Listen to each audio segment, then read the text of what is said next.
Welcome to the Michigan Runner Show. Join us each time as we explore the people, the places, and the events that shape our great sport. Hi, I'm Jenny McCafferty with Gary Morgan, who's known as Mr. Ubiquitous around here because he goes everywhere. And recently you spent a little time in Tokyo. Tell us a little bit about what you discovered.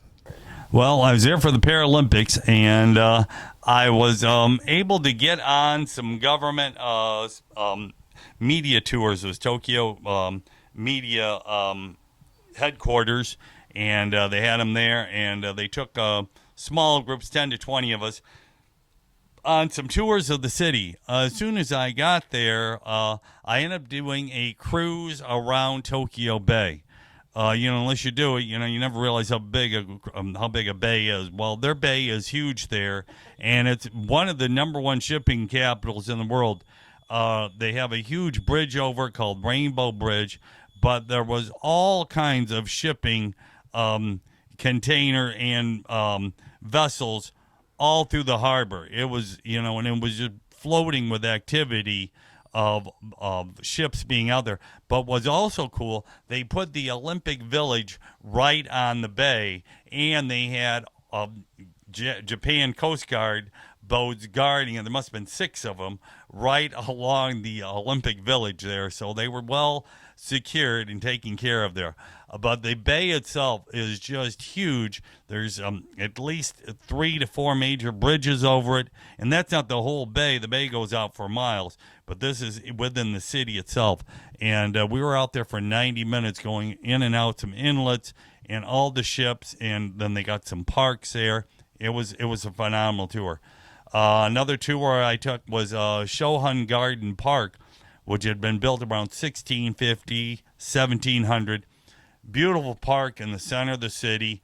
They said it's around 70 acres, but there was, it's well manicured. They had some evergreens there, which aren't high like ours. They keep them smaller. They can get 300 years old, but they grow outward. They have to trim them.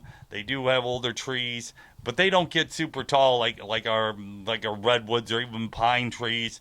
They're, maybe 30 feet high, some are 70 feet high. They're not huge trees, but they're out there in a beautiful garden. And in fact, they had some bridges over a couple of, small walking bridges over a couple of the ponds.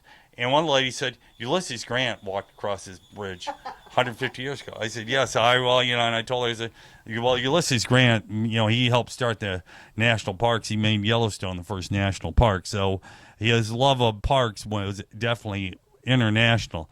We also went to the Sky Tree Tower, which is the largest or the highest freestanding tower in the world at 634 meters. That's about 2,000 feet. We went up. They took us up to 450 meters. That has an observation deck. Well, we didn't see too far because it was cloudy and you couldn't see anything.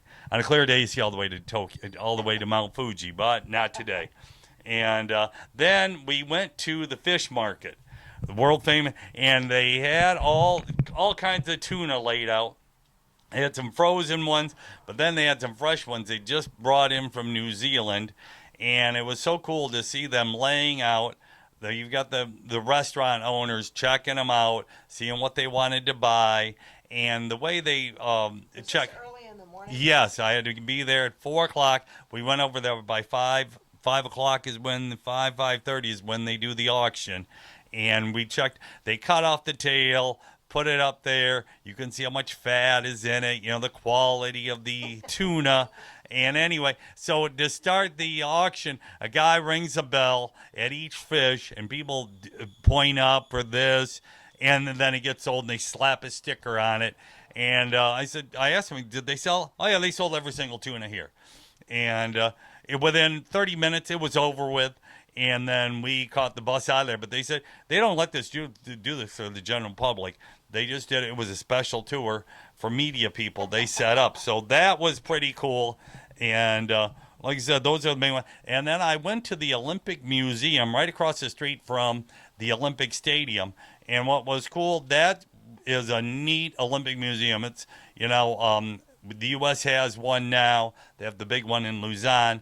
And of course, it concentrated on a Japanese athlete, but they talked about the beginning of the Olympics.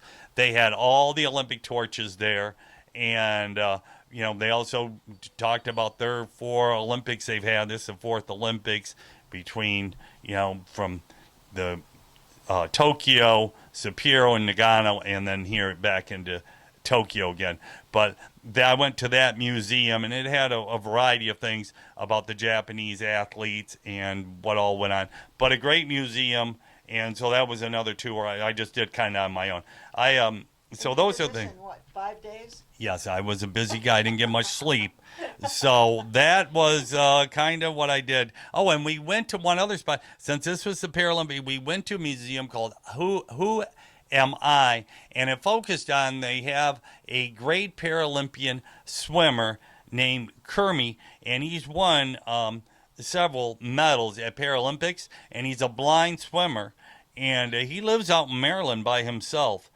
He was, and I don't know if he's back in Tokyo, but he competed, and I believe he won a silver or gold medal here at the Olympics again. And he does the breaststroke, but they had a big thing on him. But they also showed lots of other Paralympians. They had some films on some of them. They had a film on a Canadian Paralympic athlete. But it was really cool, and it was only open for the Olympics and Paralympics. It was closing the day after the Olympics ended. Wow. So that was kind of cool. So I got lots of tours of Tokyo between buses and taxis and these. I saw, and I've been in Tokyo, this is my 5th time, but I saw more of the inner city than I'd ever seen before. But Tokyo, it's an exciting, dynamic place to go, and if you ever get a chance to go, Tokyo is well worth the time and effort to go to it. So there we have it. Gary's Tokyo tuna tail. Thank you very much. Okay.